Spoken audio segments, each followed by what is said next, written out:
இனி ஒரு போதும் இந்த நாட்டில் யுத்தம் ஏற்பட இடமளிக்க மாட்டேன் அனுரகுமார் திசாநாயக்க. யாழில் மழைநீர் நேரடியாக கடலுக்குள் சென்று கலப்பதை தடுக்க திட்டங்களை உருவாக்குங்கள், ஆளுநரிடம் ஆசிய அபிவிருத்தி வங்கியின் கோரிக்கை. யாழில் 4 மாதங்களில் 497 பேர் டெங்கினால் பாதிப்பு. யுத்த வெற்றியின் முழு கௌரவம் மஹிந்த ராஜபக்சவுக்கு, சரத் வீரசேகர. வீரவன்சவை கைது செய்ய அனுர் அரசாங்கம் அதிரடி நடவடிக்கை. கபில சந்திரசேனவின் மரணத்தில் தொடரும் மர்மம், அருகில் சிக்கிய பொருட்கள். மஹிந்த ராஜபக்ச இந்தியாவுக்கு வெளிப்படுத்திய ரகசியம். இந்தியா சீனி ஏற்றுமதிக்கு தடை, இலங்கையில் சீனி விலை அதிகரிப்பு. டிட்பா சூறாவளி பாதித்தோருக்கு வீடு காணி நஷ்டஈடு வழங்க நடவடிக்கை, அருணஜேசேகர. இராணுவ நினைவு தூபியில் மலரஞ்சலிக்கு அனுமதி மறுப்பு, மனித உரிமை ஆணைக்குழுவில் முறைப்பாடு.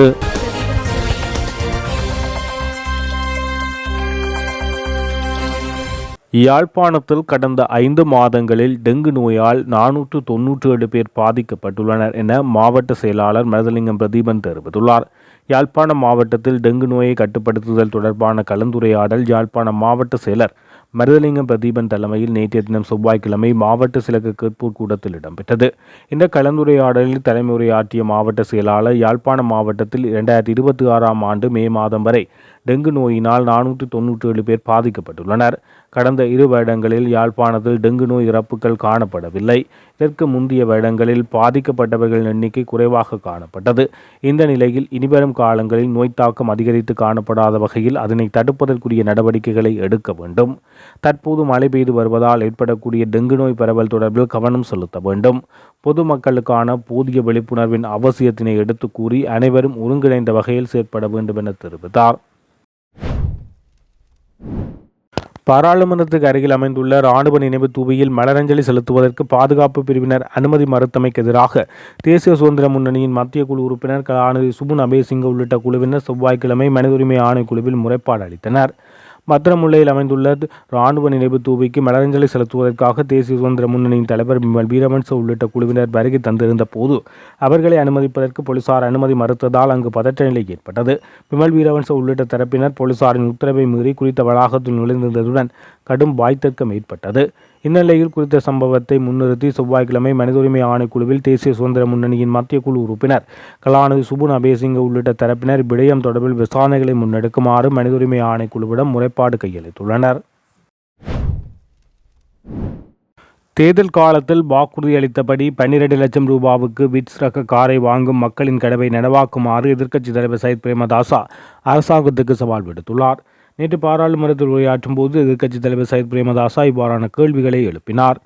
ஜனாதிபதியும் ஆளுந்தரப்பு அமைச்சர்களும் பல்வேறு சந்தர்ப்பங்களில் நாட்டில் முதன்மை உபரி காணப்படுவதாகவும் அரச வருவாய் அதிகரித்து திரைசேரி நிரம்பி வழிவதாகவும் தெரிவித்து வருகின்றனர். அத்துடன் உலக வங்கி மற்றும் ஆசிய அபிவிருத்தி வங்கியிடமிருந்து பெருந்தொகை நிதியுதவிகள் கிடைக்கப்பெற்றுள்ளதாகவும் அரசாங்க தரப்பிலிருந்து கூறப்படுகிறது. இவ்வாறானதொரு பின்னணியில் மீண்டும் எரிபொருள் விலையை அதிகரிக்க நேரிடும் என ஜனாதிபதி குறிப்பிடுவது ஏன்? திரைசேரி நிரம்பு வழியும் பட்சத்தில் இந்த நிதியை பயன்படுத்தி எரிபொருள் விலை அதிகரிப்பை தடுத்து மக்களுக்கே நிவாரணம் வழங்க முடியாது என கேள்வி எழுப்பினார். கடந்த தேர்தல் காலங்களில் 12 லட்சம் ரூபாவுக்கு விட்ஸ் ரக கார் ஒன்றை கொள்வனவு செய்வதற்கான வாய்ப்பை ஏற்படுத்தி தருவோம் என தற்போதைய ஆளுந்தரப்பினர் வாக்குறுதி அளித்தனர். இத்தகைய சூழலில் நடுத்தர மக்கள் வாகனம் ஒன்றை வாங்குவதற்கு கொண்டுள்ள கனவை அரசாங்கம் எப்போது நனவாக்கப் போகிறது என எதிர்க்கட்சித் தலைவர் கேள்வி எழுப்பினார்.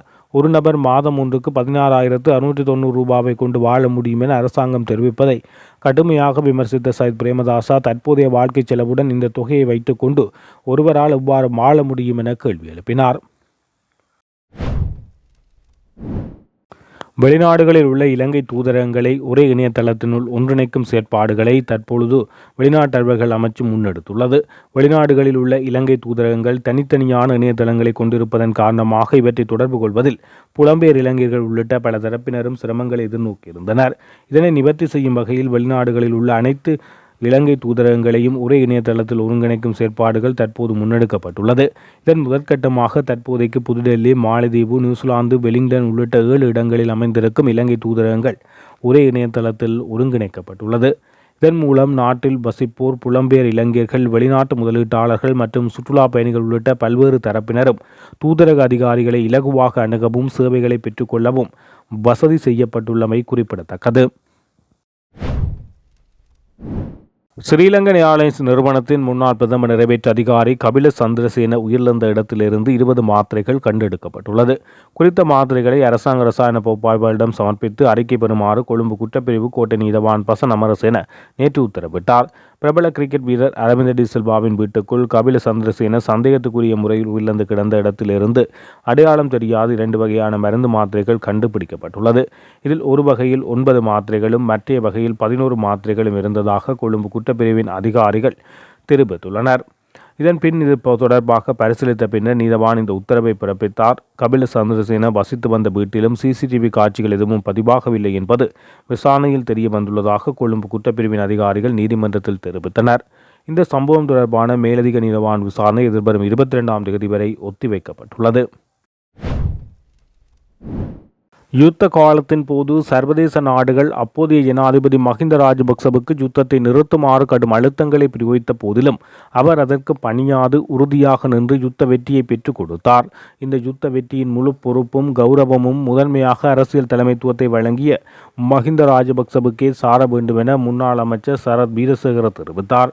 முன்னாள் அமைச்சர் பிமல் வீரவன்ச நேற்று ரணவீரு நினைவு தூபிக்கு மலரஞ்சலி செலுத்த சென்றபோது அங்கு ஏற்பட்ட பதற்ற நிலையை நாம் கண்டோம். அந்த இடத்தில் எவ்விதமான ஒத்திகைகளும் நடைபெறவில்லை. அப்படியென்றால் பிமல் வீரவன்சவுக்கு 5 நிமிடங்கள் மலரஞ்சலி செலுத்திவிட்டு வருவதற்கு அனுமதி வழங்கி இருக்கலாம். ஆனால் அதற்கு அனுமதி வழங்காத இந்த அரசாங்கத்தின் போலீசார் வெள்ளவத்தையில் பயங்கரவாதிகளை நினைவு கூறுவதற்கு எவ்வித தடையுமின்றி தாராளமாக அனுமதி வழங்குகின்றனர். இந்த வகையில் இதுவரை ஆட்சியில் இருந்த எந்தவொரு அரசாங்கமும் இந்த அளவுக்கு நன்றி கெட்ட குரூரமான மற்றும் தமிழ் புலம்பெயர் அமைப்புகளுக்கு அஞ்சுகின்ற ஒரு நிலைப்பாட்டை கொண்டிருந்ததில்லை. முல்லைத்தீவு சம்பத்நுவர பகுதியில் எமது மாவீரர் ரணவீர் உபகார விழா ஒன்று நடைபெற்றது. அதில் நானும் கலந்து கொண்டேன். அந்த நிகழ்வில் ஓய்வு பெற்ற பல இராணுவ வீரர்கள் பதக்கங்களை அணிந்து கொண்டும் உயிரிழந்த வீரர்களின் உறவினர்கள், மனைவிகள் மற்றும் பெற்றோர்கள் என பலரும் கலந்து கொண்டனர். ஆனால் எமது இந்த வரலாற்று முக்கியத்துவம் வாய்ந்த நிகழ்வுக்கு எந்தவொரு இராணுவ அதிகாரியும் கலந்து கொள்வதற்கு இந்த அரசாங்கம் அனுமதி வழங்கவில்லை. எந்த ஒரு அரசு அதிகாரியும் வருவதற்கு அனுமதி அளிக்கப்படவில்லை. அதேபோல் பிராந்திய ஊடகவியலாளர்கள் உள்நுழைவதற்கும் தடை விதிக்கப்பட்டது. நமக்கு கிடைத்த வரவேற்பு இதுதான். இருப்பினும் இந்த சூழ்நிலையில் எவ்வித அச்சமுமின்றி இந்த நிகழ்வில் கலந்து கொண்ட வெளியோயா தமிழ் பிரதேச செயலாளருக்கு எனது நன்றிகளையும் மரியாதையும் தெரிவித்துக் கொள்கிறேன். யுத்தத்தை வென்று எமது இராணுவ வீரர்களை கௌரவிப்பதற்காக முல்லைத்தீவில் நடாத்தப்பட்ட எமது நிகழ்வுக்கு இவ்வாறான தடைகளை விதித்த இந்த அரசாங்கம் முல்லைத்தீவில் ஆயிரக்கணக்கானோர் ஒன்று கூடி பயங்கரவாதிகளை நினைவு கூறுவதற்கு எவ்வித இடையூறும் செய்யவில்லை. எமது கூட்டத்தை கண்காணிப்பதற்கு மாத்திரம் உளவுத்துறை அதிகாரிகள் நிறுத்தப்பட்டனர். ஜனாதிபதி அனுரகுமார் திசாநாயக்க ஒன்று தெரிந்து கொள்ள வேண்டும். இது தேசிய பாதுகாப்பு தொடர்புடைய பிரச்சினை. இதனை ஒரு வேடிக்கையாக கருத முடியாது. பிரபாகரனையோ தற்கொலை குண்டுதாரிகளையோ அல்லது LTTE அமைப்பையோ மகிமைப்படுத்துவதன் மூலம் மற்றொரு பிரபாகரன் உருவாவதை தடுக்க முடியாது. இதன் காரணமாக மீண்டும் பயங்கரவாதம் தலைதூக்கி ஒரு யுத்தம் ஏற்பட்டால் அதன் முழு பொறுப்பையும் அனுரகுமார திசாநாயக்க உள்ளிட்ட இந்த நன்றிகட்ட அரசாங்கம் ஏற்க வேண்டும். அமெரிக்காவோ அல்லது பிரிட்டனோ ஒருபோதும் அல்கொய்தா பயங்கரவாதிகளை நினைவுகூர அனுமதிப்பதில்லை. இந்தியாவில் ISIS பயங்கரவாதிகளை நினைவுகூர இடமளிப்பதில்லை. 2ஆம் உலகப் போருக்கு பின்னர் ஜெர்மனியில் ஹிட்லரை நினைவுகூர இன்னும் அனுமதி இல்லை. அப்படி இருக்க தமிழ் வாக்குகளை இலக்கு வைத்து செய்யப்படும் இந்த கீழ்த்தனமான செயலால் மீண்டும் LTTE அமைப்பு மகிமைப்படுத்தப்பட்டு அவர்கள் ஹீரோக்களாக்கப்படுகிறார்கள். இது தமிழ் இளைஞர்கள் மத்தியில் மீண்டும் பயங்கரவாதம் தூண்டப்படுவதற்கே வழிவகுக்கும். இது எமது தேசிய பாதுகாப்புக்கு பெரும் அச்சுறுத்தலாகும். இந்த அரசாங்கம் ஆட்சிக்கு வந்த நாள் முதல் தமிழ் பிரிவினைவாத புலம்பெயர் அமைப்புகளை திருப்திப்படுத்தும் வேலைகளையே செய்து வருகிறது. தற்போதைய ஜனாதிபதி ஒருபோதும் இராணுவ வீரர்களை ரணவிருவோ என விழிப்பதில்லை. இது புலம்பெயர் அமைப்புகளை குசிப்படுத்துவதற்காகும். அதேபோல் சுதந்திர தின அணிவகுப்பில் யுத்த வெற்றிக்காக பயன்படுத்தப்பட்ட இராணுவ தளவாடங்கள் காட்சிப்படுத்தப்படவில்லை. அதுவும் அவர்களை திருப்திப்படுத்தவே என தெரிவித்துள்ளார். நெடுந்தீவில் உள்ள கடல் நீரை நன்னீராக்கும் சுத்திகரிப்பு நிலையத்தினூடாக மக்களின் முழுமையான தேவைகளை ஈடு செய்ய முடியவில்லை. எனவே அங்கு புதிதாக மற்றொரு சுத்திகரிப்பு நிலையத்தை அமைக்க வேண்டுமென வடமாகாண ஆளுநர் ஆசிய அபிவிருத்தி வங்கியின் பிரதிநிதிகளிடம் கோரிக்கை விடுத்தார். வடக்கு மாகாணத்துக்கு பயணம் மேற்கொண்டுள்ள ஆசிய அபிவிருத்தி வங்கியின் பிரதிநிதிகள் நேற்றைய தினம் செவ்வாய்க்கிழமை வடமாகாண ஆளுநரை சந்தித்து கலந்துரையாடிய போது ஆளுநர் இவ்வாறு கோரிக்கை விடுத்தார். பிரதிநிதிகளிடம் ஆளுநர் தொடர்ந்து தெரிவிக்கையில், நெடுந்தீவுக்கு வேறெந்த வகையிலும் குடிநீர் விநியோகத்தினை வழங்க முடியாத நிலையில் கடல் நீரினை சுத்திகரித்து நன்னீராக்கி வழங்கும் செயற்பாடு ஒரு தீர்வாக உள்ளது. அத்துடன் அங்கு ஏற்கனவே இயங்கி வரும் கடல் நீரை நன்னீராக்கும் சுத்திகரிப்பு நிலையத்தின் ஊடாக மக்களின் முழுமையான தேவைகளை ஈடு செய்ய முடியவில்லை. அங்கு புதிதாக மற்றுமொரு சுத்திகரிப்பு நிலையத்தை அமைக்க வேண்டும். இவ்வாறான புதிய திட்டங்களுக்கு தற்போதைய திட்டங்களில் எஞ்சியுள்ள சேமிப்பு நிதியினை பயன்படுத்துவதற்கான சாத்தியக்கூறுகள் குறித்து ஆசிய அபிவிருத்தி வங்கியினர் பரிசீலிக்க வேண்டும் என வடமாகாண ஆளுநர் தெரிவித்தார். இதற்கு தற்போதைய குடாநாட்டு குடிநீர் விநியோக திட்டத்தில் நீர் சுத்திகரிப்பு நிலையத்தை இயக்குவதற்கான செலவினம் மிக அதிகம். எனவே யாழ்ப்பாணத்தில் மழைநீர் நேரடியாக கடலுக்கு சென்று கலப்பதை தடுத்து அதனை சேமித்து பயன்படுத்துவதற்கான மாற்று திட்டங்கள் தொடர்பில் கவனம் செலுத்துமாறு பிரதிநிதிகளால் கோரிக்கை விடுக்கப்பட்டது. இது தொடர்பில் எடுக்கப்பட்டுள்ள மாற்று நடவடிக்கை மற்றும் அதன் சாதக பாதகங்கள் குறித்து இந்த சந்திப்பில் விரிவாக ஆராயப்பட்டது. இதனைத் தொடர்ந்து யாழ்ப்பாண மாநகருக்கு கழிவுநீர் முகாமைத்துவ வலையமைப்பு திட்டத்துக்கு ஆசிய அபிவிருத்தி வங்கி உதவ உள்ளமை தொடர்பிலும் பிரதிநிதிகளால் தெரிவிக்கப்பட்டது. தேசிய சுதந்திர முன்னணியின் தலைவரும் முன்னாள் பாராளுமன்ற உறுப்பினருமான பிமல் வீரவன்சவை கைது செய்வதற்கான வாய்ப்புகள் உள்ளதென தகவல்கள் வெளியாகியுள்ளது. பாராளுமன்றத்துக்கு அருகில் அமைந்துள்ள போர் நினைவிடத்துக்கு முன்பாக நேற்று முன்தினம் இடம்பெற்ற முருகல் நிலை தொடர்பாக பிமல் வீரவன்சவுக்கு எதிராக போலீசார் நீதிமன்றத்தில் அறிக்கை சமர்ப்பிக்க உள்ளதாக தகவல்கள் தெரிவிக்கின்றன. சட்டவிரோதமாக ஒன்று கூடுதல் மற்றும் கடமைக்கு இடையூறு விளைவித்தல் ஆகிய குற்றச்சாட்டுகளின் கீழ் வீரவன்சவுக்கு எதிராக நீதிமன்றத்தில் வழக்கு தாக்கல் செய்யப்பட உள்ளதாக போலீஸ் வட்டாரங்கள் தெரிவித்துள்ளது. நேற்று முன்தினம் பிமல் வீரவன்ச உள்ளிட்ட குழுவினர் நினைவிடத்துக்கு மலரஞ்சலி செலுத்துவதற்காக வருகை தந்த போது போலீசார் அவர்களை நினைவிடத்துக்கு அருகில் செல்ல அனுமதிக்காமல் தடுத்துள்ளனர். இதன்போது அந்த பகுதியில் அமைதியின்மை ஏற்பட்டதுடன் வார்த்தை பரிமாற்றங்கள் இடம்பெற்றது. இதன்போது அந்த பகுதியில் ஏற்பட்ட கலவரம் மற்றும் போலீஸ் அதிகாரிகளை தள்ளிக்கொண்டு முன்னோக்கி செல்ல வீரவன்ச முயன்ற போது அவர் தரையில் விழுந்தமை குறிப்பிடத்தக்கது. டிட்வா சூறாவளியால் பாதிக்கப்பட்ட மக்களுக்கு வீடு, காணி மற்றும் நஷ்ட ஈடுகளை வழங்குவதற்கு அரசாங்கம் உச்ச அளவில் நடவடிக்கை எடுத்துள்ளதாக பாதுகாப்பு பிரதியமைச்சர் அருண் ஜெயசேகர தெரிவித்தார். பாராளுமன்றத்தில் செவ்வாய்க்கிழமை இடம்பெற்ற வாய்மூல விடைக்கான வினாக்கள் வேளையின் போது அனுராத ஜெயரத்ன எழுப்பிய கேள்விக்கு பதில் வழங்கும் போது அவர் இதனை தெரிவித்தார். டிட்வா சூறாவளியால் பாதிக்கப்பட்ட மக்களுக்கு வீடு, காணி மற்றும் நஷ்ட ஈடுகளை வழங்குவதற்கு அரசாங்கம் உச்ச அளவில் நடவடிக்கை எடுத்துள்ளது. கிராம சேவை அதிகாரிகள் முதல் மாவட்ட செயலாளர்கள் வரை அனைத்து அரசு அதிகாரிகள் மற்றும் சம்பந்தப்பட்ட தரப்பினர் இரவு பகல் பாராது அதற்காக அர்ப்பணிப்புடன் செயற்பட்டு வருகின்றனர். காணிகளை இனம் காணுதல், மதிப்பீடுகளை மேற்கொள்ளுதல் உள்ளிட்ட நடவடிக்கைகளில் குறிப்பாக கட்டிட ஆராய்ச்சி நிறுவனத்தின் சான்றிதழ்களை பெற்றுக்கொள்வதில் சற்று காலதாமதம் ஏற்படுகிறது. காணிகளை இனங்காணுதல், மதிப்பீடுகளை மேற்கொள்வதில் தொடர்பாகவும் காலதாமதம் ஏற்படுகிறது. எனினும் அரசாங்கம் தற்போது அதில் கூடுதல் கவனம் செலுத்தி விரைவில் அந்த நடவடிக்கை நிறைவு செய்யும் பொறுப்பை ஏற்றுக்கொண்டுள்ளது. இதற்கு அரசாங்க உத்தியோகத்தர்கள் கடமைப்பட்டுள்ளார்கள். அந்த வகையில் சம்பந்தப்பட்ட அனைத்து நிறுவனங்களின் ஒத்துழைப்பையும் பெற்றுக்கொண்டு மிக விரைவாக பாதிக்கப்பட்டவர்களுக்கான அனைத்து செயற்பாடுகளும் பெற்றுக் கொடுக்கப்படும் என தெரிவிக்கப்பட்டுள்ளது. கடந்த சில நாட்களாக உள்நாட்டு சந்தையில் சீனி விலை சற்று அதிகரிக்கப்பட்டுள்ளதாக சந்தை நிலவரங்கள் மூலம் தெரிய வருகிறது. நாளுக்கு நாள் அதிகரித்து செல்லும் அமெரிக்க டாலரின் பெறுமதி காரணமாகவே சீனியின் விலை சற்று அதிகரிக்கப்பட்டுள்ளதாக சீனி இறக்குமதி வர்த்தகர்கள் தெரிவித்துள்ளனர். தற்போதைக்கு நாட்டில் அடுத்த 3 மாதங்களுக்கு போதுமான சீனி கையிருப்பில் உள்ளதாகவும் சீனி தட்டுப்பாடு காரணமாக விலை அதிகரிப்பு ஏற்பட்டுள்ளதாக கூறப்படுவதையும் அவர்கள் மறுத்துள்ளனர். உள்நாட்டு தேவையை கருத்தில் கொண்டு கடந்த 15ஆம் தேதி முதல் நடைமுறைக்கு வரும் வகையில் வரும் செப்டம்பர் 30ஆம் தேதி வரை சீனி ஏற்றுமதியை தற்காலிகமாக நிறுத்தி வைக்க இந்திய அரசு நடவடிக்கை எடுத்துள்ளது. இலங்கைக்கு அதிகளவில் சீனி இந்தியாவிலிருந்து இறக்குமதி செய்யப்பட்டு வந்த நிலையில் இந்த தடை காரணமாக இலங்கை புதிய சந்தைகளை நாட வேண்டிய சூழ்நிலை ஏற்பட்டுள்ளது. தற்காலிகமாக இந்திய சீனி ஏற்றுமதியை தற்காலிகமாக நிறுத்தியுள்ளதால் பிரேசில் மற்றும் தாய்லாந்து உள்ளிட்ட நாடுகளிலிருந்து சீனியை இறக்குமதி செய்ய நடவடிக்கை எடுத்து வருவதாக அத்தியாவசிய உணவுப் பொருட்கள் இறக்குமதியாளர் சங்கம் தெரிவித்துள்ளது. நாட்டில் தற்போதைக்கு போதிய சீனி கையிருப்பு உள்ளதால் சந்தையில் தட்டுப்பாடு ஏற்படாது என அந்த சங்கம் உறுதியளித்துள்ளது. இலங்கை நுகர்வோர் சேவைக்காக இந்தியாவிலிருந்து பெருமளவு சீனி இறக்குமதி செய்யப்பட்டு வருகின்றமை குறிப்பிடத்தக்கது. இலங்கையில் 3 தசாப்த கால கொடூர யுத்தத்தை முடிவுக்கு கொண்டு வர தமது உயிர்களையும் இரத்தத்தையும் கண்ணீரையும் வெளியாக கொடுத்த தமது படை வீரர்களின் பிரார்த்தனையான அமைதியும் அபிவிருத்தியும் நிறைந்த தேசத்தை உருவாக்குவோம். இனிவரும் காலத்தில் இந்த மண்ணில் மீண்டும் ஒருபோதும் யுத்தம் ஏற்படாதவாறு நான் பார்த்துக்கொள்வேன் என ஜனாதிபதி அனுகுமார திசாநாயக்க உறுதியளித்துள்ளார். முல்லையில் அமைந்துள்ள ரணபீரு நினைவு தூபிக்கு அருகில் நேற்று பிற்பகல் நடைபெற்ற 17வது தேசிய படையினரின் நினைவு நிகழ்வில் முதன்மை அதிதியாக கலந்து கொண்டு உரையாற்றும் போது அவர் இதனை தெரிவித்தார்.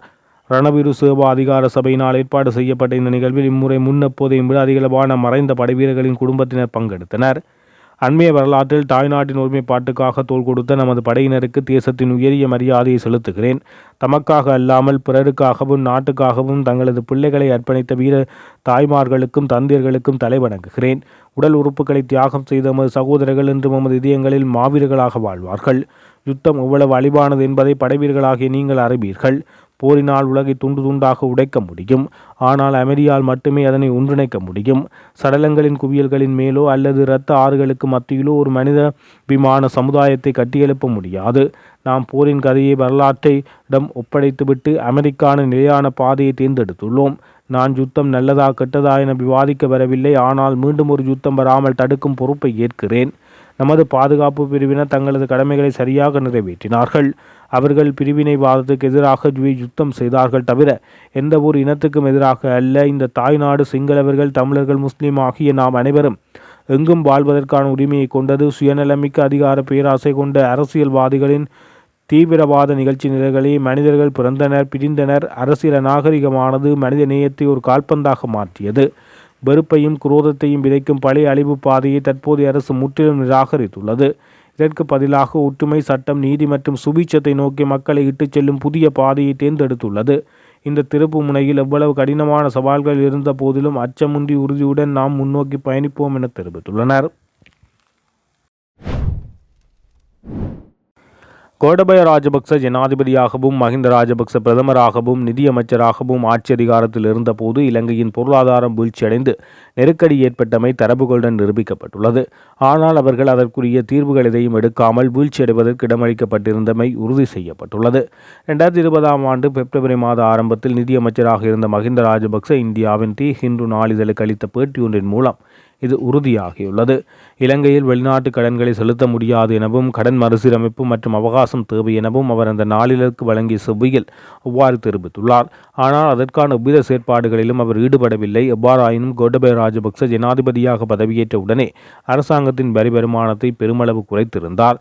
இதன் விளைவாகவே 2022 ஆண்டளவில் அரசாங்கத்தின் வருமானம் வீழ்ச்சியடைந்து வெளிநாட்டு கடன்களை செலுத்த முடியாத அளவுக்கு இலங்கையிடமிருந்த வெளிநாட்டு கையிருப்பு முற்றாக தீர்ந்து போய் பொருளாதார நெருக்கடி ஏற்பட்டது.